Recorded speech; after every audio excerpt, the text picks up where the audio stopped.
इस वीडियो में हम डिस्कस करेंगे topic angle of deviation of transmitted ray और totally reflected ray relative to the direction of incident ray when light ray falls on the boundary separating two media. इसको हम दो part में divide करेंगे। पहला पार्ट कि when light ray falls on the boundary separating two media from optically rare side. Then second part में हम जाएंगे when light ray falls on the boundary separating two media from optically denser side। तो पहला हम लोग लेते हैं कि when light ray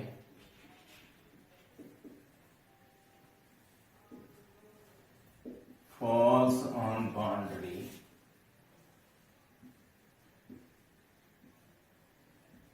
from optically rarer side. तो ये ले लेते हैं बाउंड्री सेपरेटिंग टू मीडिया। ये ऑप्टिकली रेयर मीडियम ले लेते हैं, ये ऑप्टिकली डेंसर मीडियम ले लेते हैं। इसका रिफ्रैक्टिव इंडेक्स हम NR लिख लेते हैं, स्पीड ऑफ प्रोपेगेशन VR ले लिया। ये हो गया हमारा ND, इसको लिख लेते हैं VD। अब लाइट रे हमने इंसिडेंट किया फ्रॉम ऑप्टिकली रेयर साइड, ये हो गया इंसिडेंट रे। ये हो गया मेरा point of incidence, normal at the point of incidence. Angle of incidence हमने ले लिया I। ये हो गया direction of incident ray as partial reflection is a definite phenomena, तो यहाँ रिफ्लेक्टेड रे हो गया। ये हो गया R। Angle of reflection equals to angle of incidence, तो ये हो गया I। अब यहां से हमको समझने का जो हमको जरूरत है वो पहला the very first statement कि whenever light ray falls on the boundary separating two media from optically rarer side, then some part of light energy definitely enters into optically denser medium. That means transmission is a definite phenomena along with partial reflection. तो important point to remember क्या हो गया कि जब भी light रे fall करेगा boundary पे ऑप्टिकली रेयर साइड से, तो some part of light energy जो है ट्रांसमिट होगा definitely inside optically denser medium, जो है पार्शियल रिफ्लेक्शन के साथ।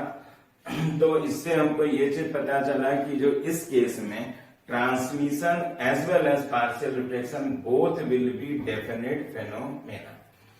अब ये हो गया कि जब हमारा ऑप्टिकली डेंसर मीडियम में ट्रेवल करेगा तो light transmitted light ray bends towards the normal. तो ये हो गया हमारा इधर की तरफ, ये हो गया ट्रांसमिटेड रे। ये एंगल जो है हमारा I है। तो एक बात है कि ये जो अपोजिट एंगल का बात करेंगे ये होगा I। ये एंगल कहलाएगा एंगल ऑफ रिफ्रैक्शन R। जब भी हम डेविएशन लेते हैं तो relative to the direction of incident ray, तो ये है डायरेक्शन ऑफ इंसिडेंट रे। तो from the direction of incident ray जितने एंगल से डेविएट किया वो कहलाएगा एंगल ऑफ डेविएशन। तो हम लिखेंगे डेल्टा, और इस डायग्राम के हिसाब से अगर देखें हम लोग तो डेल्टा इक्वल्स टू हो गया I माइनस R। तो लिखा delta equals to I minus R। अब जब भी क्वेश्चन में दे रखा हो डेविएशन फाइंड करने के लिए एंगल ऑफ डेविएशन, तो हम सीधा स्नेल्स लॉ लगा करके जो है R का वैल्यू निकाल लेंगे, और R का वैल्यू निकल गया तो हम इस वाले इक्वेशन में पुट कर देंगे, उससे हमको डेविएशन का वैल्यू निकल जाएगा। हाँ, ये है कि अगर डेल्टा वर्सेस I का इक्वेशन निकालना है तो हम लोग जो है यहाँ पे स्नेल्स लॉ लगा लेते हैं O पे, और उसके हिसाब से हम लिखेंगे कि using Snell's law NR sine I equals to ND, ये हो जाएगा साइन R। हमको R निकालना है तो R इक्वल्स टू हो जाएगा sine inverse of NR by ND, और ये हो जाएगा साइन I। इस R को हम यहां पे पुट कर देंगे, उससे हमारा डेल्टा का जो वैल्यू आएगा that delta equals to nothing but, ये हो जाएगा हमारा I minus of sine inverse of NR by ND, ये हो गया साइन I। तो ठीक है, हम लोगों को न्यूमेरिकल सॉल्व करते समय ये सब का जरूरत नहीं पड़ेगी। इस चीज को यूज करके डायरेक्टली हमारा R का वैल्यू हम निकाल लेंगे और इस वाले इक्वेशन में हम पुट कर देंगे। ठीक है, नेक्स्ट हमारा आता है सेकंड सेकेंड वाले पार्ट पे है कि when light ray falls on boundary separating two media from optically denser side. तो मैं जाऊंगा पार्ट बी पे, यहां पे ये हो गया ऑप्टिकली डेंसर साइड। अब इस चीज को डिस्कस करने के लिए जो है हम एक यहां पे डायग्राम ले लेते हैं पहले। तो यहां पे ले रहे हैं हम लोग ऑप्टिक, ये बाउंड्री सेपरेटिंग टू मीडिया। इधर वाले साइड को मैं ले लेता हूं ऑप्टिकली डेंसर मीडियम, जिसका रिफ्रैक्टिव इंडेक्स हम लोग ले लेते हैं ND।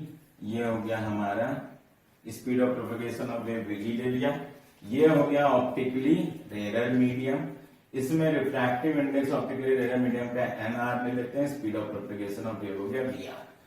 अब हम लोग इस चीज को समझने के लिए यहां पर एक पॉइंट सोर्स ऑफ लाइट रख देते हैं जो प्लेस किया हुआ है ऑप्टिकली डेंसर मीडियम के अंदर। तो this is a point source of light.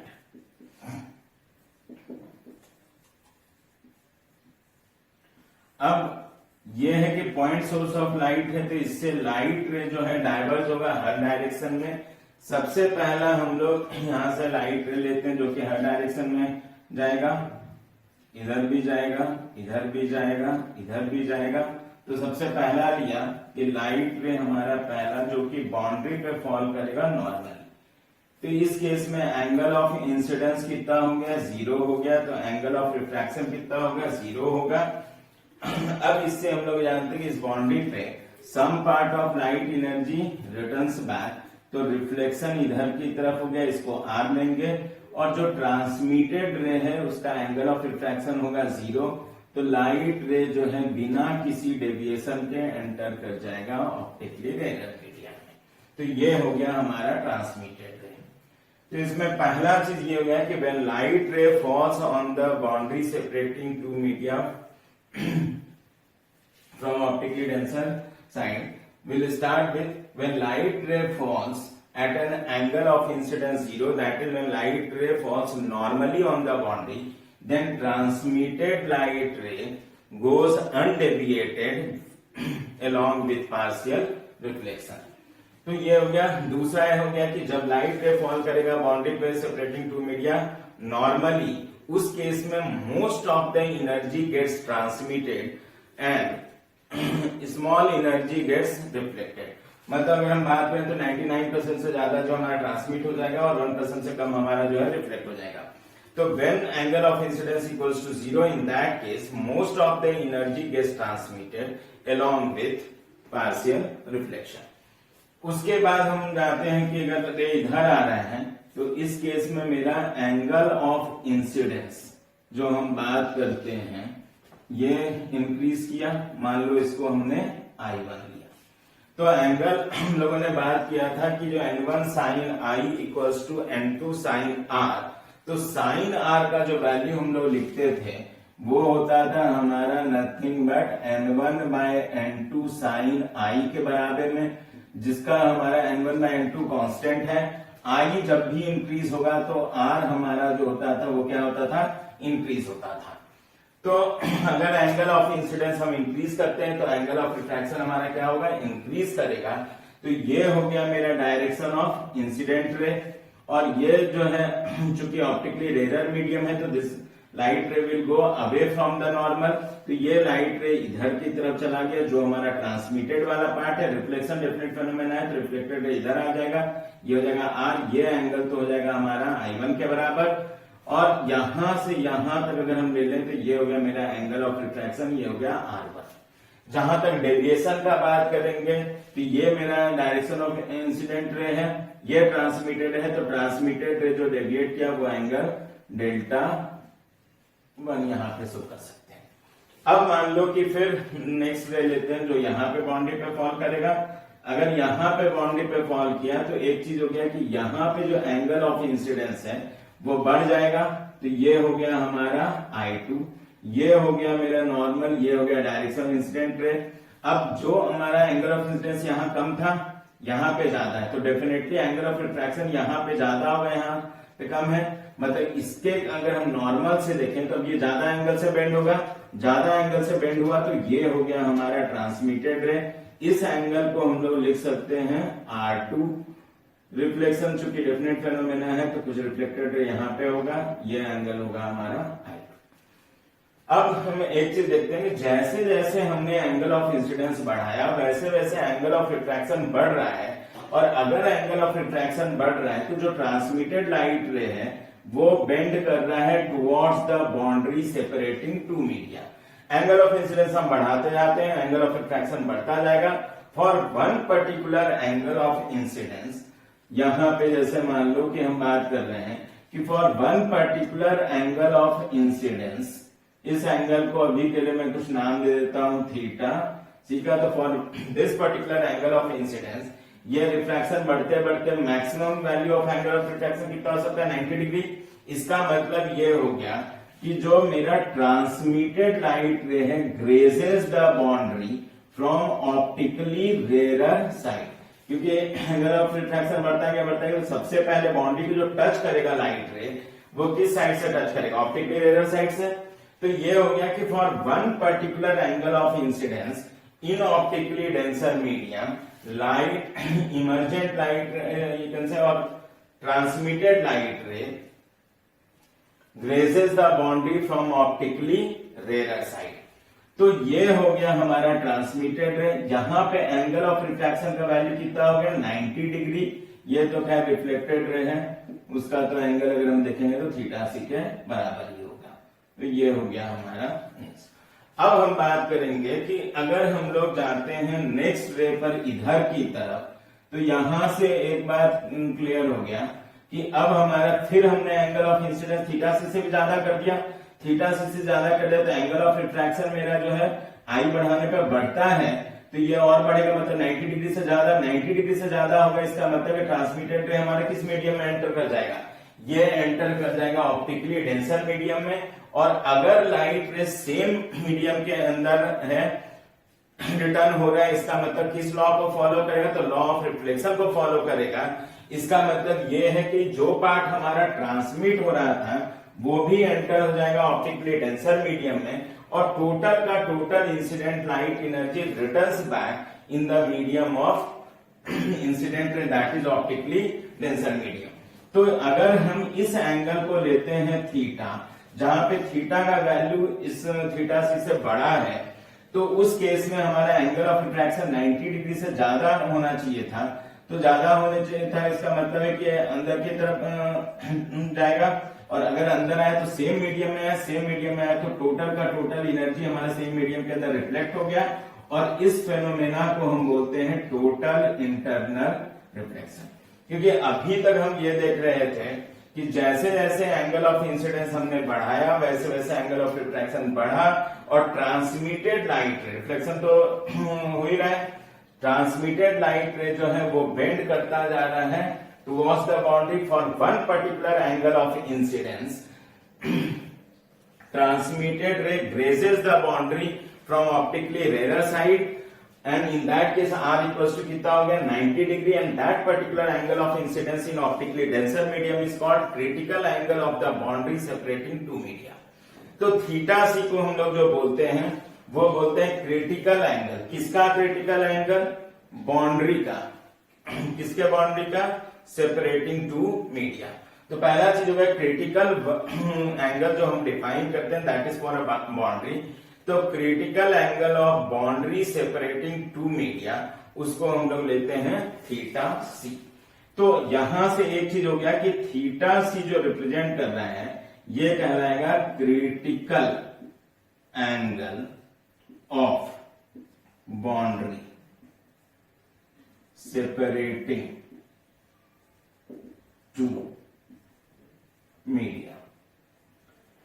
अब फिर आया कि जब हम फर्दर एंगल ऑफ इंसिडेंस का वैल्यू क्रिटिकल एंगल से हम ज्यादा कर देंगे, इस केस में टोटल का total incident light energy returns back in optically denser medium, and this phenomena is called total internal reflection. अब तक हम देख रहे हैं कि जब तक एंगल ऑफ इंसिडेंस का वैल्यू थीटा सी से कम है या इक्वल टू थीटा सी तक है, उस समय तक हमारा ट्रांसमिशन फेनोमेना भी हो रहा है और रिफ्लेक्शन फेनोमेना भी हो रहा है।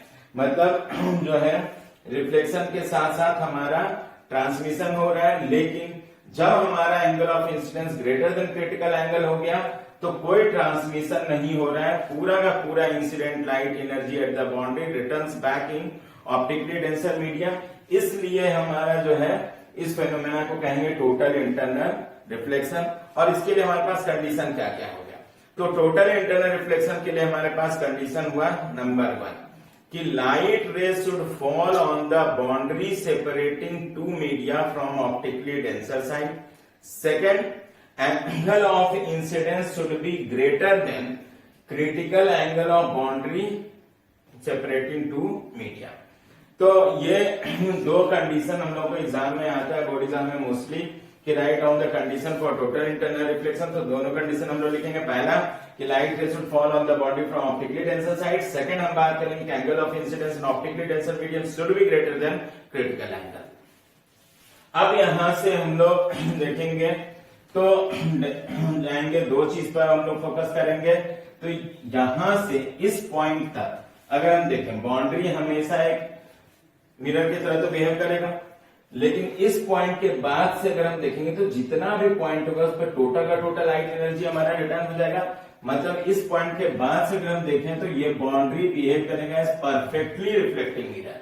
यहां तक है पार्शियली रिफ्लेक्टिंग मिरर है, इस पॉइंट के बाद से हमारा हो गया परफेक्टली रिफ्लेक्टिंग मिरर। अब हम लोग सबसे पहले जाते हैं यहां से कि जब तक इसमें बात करें तो deviation from the direction incident ray, ये था डेविएशन। अगर हम क्रिटिकल एंगल के केस में जाएंगे तो ये हो गया डायरेक्शन ऑफ हमारा इंसिडेंट रे, ये है ट्रांसमिटेड रे। तो ट्रांसमिटेड रे कितने एंगल से डेविएट हुआ, तो ये हो गया मेरा एंगल ऑफ डेविएशन। यहाँ पे इसको Δ3 लिख लेते हैं। अगर हम इसमें बात करेंगे तो इसमें तो हमारा टोटल इंटरनल रिफ्लेक्शन का सिचुएशन है, तो टोटल इंटरनल रिफ्लेक्शन के केस में हमारा जो है ये डेविएट किया इधर की तरफ, इसको हम लिख लेते हैं Δ4। तो हम लोग जो बात कर रहे हैं यहाँ पे वो है एंगल ऑफ डेविएशन पे, लेकिन उसके पहले हम लोग डिस्कस करते हैं क्रिटिकल एंगल पे। तो क्रिटिकल एंगल का जब हम बात करेंगे तो critical angle of boundary separating two media जो हम डिफाइन करने जाएंगे, मैं इसी डायग्राम को रेफर करके चलता हूं कि एक इधर लिया। अब यहां से जैसे मान लो क्रिटिकल एंगल को यहाँ करने के लिए मैं इसको रब कर रहा हूं, यहां पर बनाता हूं।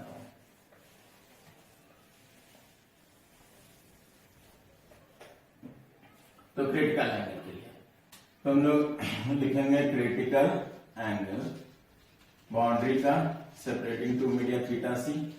तो इसके लिए ये हो गया कि ये हो गया मेरा बाउंड्री, ये हो गया ऑप्टिकली रेरर मीडियम, इसको ले लेते हैं हम ऑप्टिकली डेंसर मीडियम।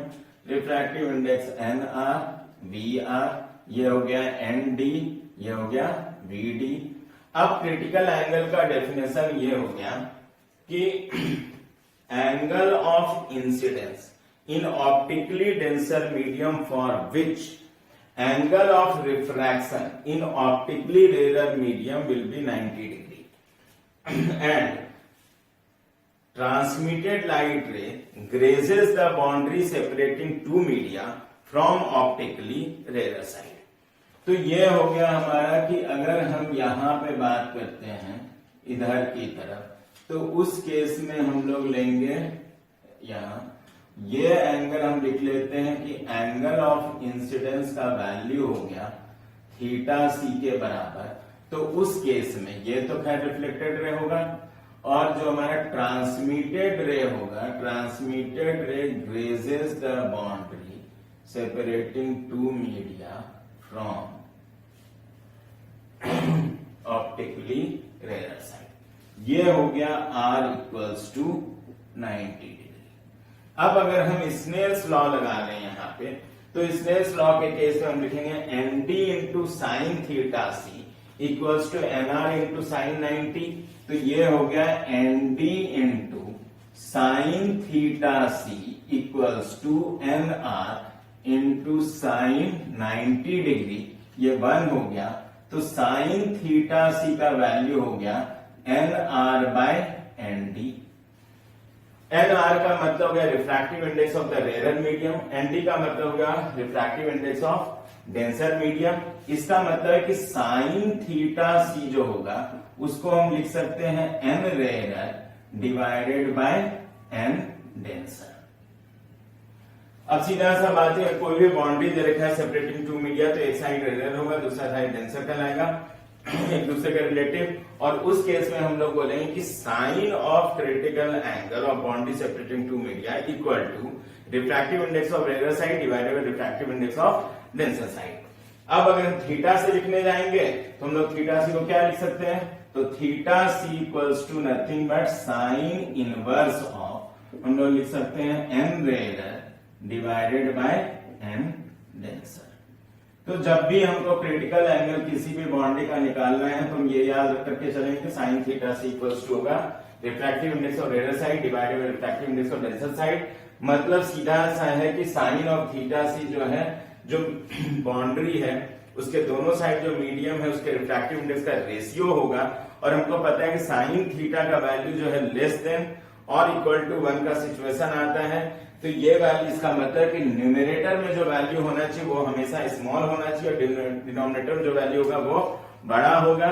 तो इसका सीधा सा मतलब है रेयर मीडियम का रिफ्रैक्टिव इंडेक्स कम होता है in comparison to denser medium, से डेफिनेटली न्यूमरेटर में एन रेयर आएगा और डिनोमिनेटर में क्या हो जाएगा, एन डेंसर। तो ये हो गया हमारा critical angle for boundary separating two media.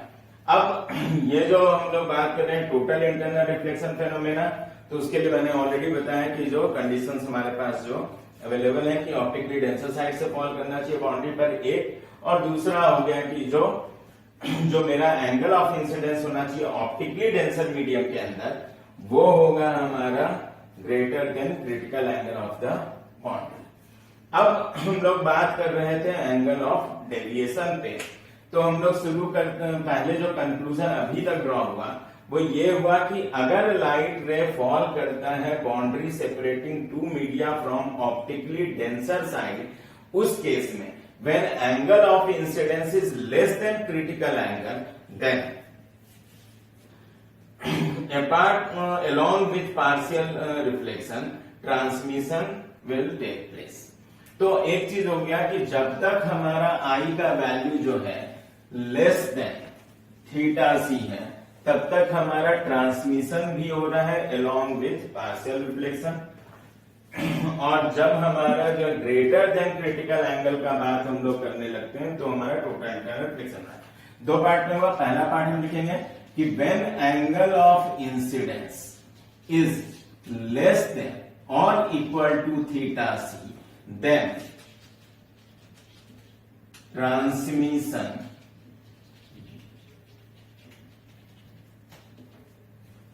along with partial reflection, partial reflection। अब इस केस में सीधा सा बात है कि ट्रांसमिशन भी होगा, और हम लोग जो टॉपिक बात कर रहे थे वो था angle of deviation of transmitted रे, तो इसमें तो ट्रांसमिशन फेनोमेना हमारा होगा, इसलिए ये ले लेते हैं हम यहाँ पे, ये ऑप्टिकली डेंसर मीडियम है, ये ऑप्टिकली रेयर मीडियम है, और यहां से हम लाइट रे जो है फॉल कराते हैं इसके ऊपर। ये हो गया मेरा एंगल ऑफ इंसिडेंस, रिफ्लेक्शन इधर की तरफ हो गया, ये हो गया आई, ये हो गया रिफ्लेक्टेड रे, और ये हो गया डायरेक्शन ऑफ इंसिडेंट रे। अब चूंकि ये ऑप्टिकली रेयर मीडियम में एंटर कर रहा है तो it will bend away from the normal, और अवे फ्रॉम द नॉर्मल मतलब इधर की तरफ जाएगा ट्रांसमिटेड रे, यहां से यहां तक का एंगल कहलाएगा एंगल ऑफ रिफ्रैक्शन। अब हमको एक बात पता है कि ये अगर एंगल आई होगा तो ये जो यहां से यहां तक का अपोजिट एंगल है वो किसके बराबर हो गया, आई के बराबर। अब हम बात करें डेविएशन ऑफ ट्रांसमिटेड रे, मतलब जितने एंगल से transmitted ray gets deviated relative to the direction of incident ray, उसको एंगल ऑफ डेविएशन बोलेंगे। तो ये डायरेक्शन इंसिडेंट रे से ये जो है डेविएट हुआ कितने एंगल से, तो उसको हम लोग डेल्टा लिखते हैं। तो डेल्टा का वैल्यू अगर हम लिखने जाएंगे तो वो कितना हो गया, तो आर माइनस आई हो गया, तो ये हो गया आर माइनस आई, ठीक है।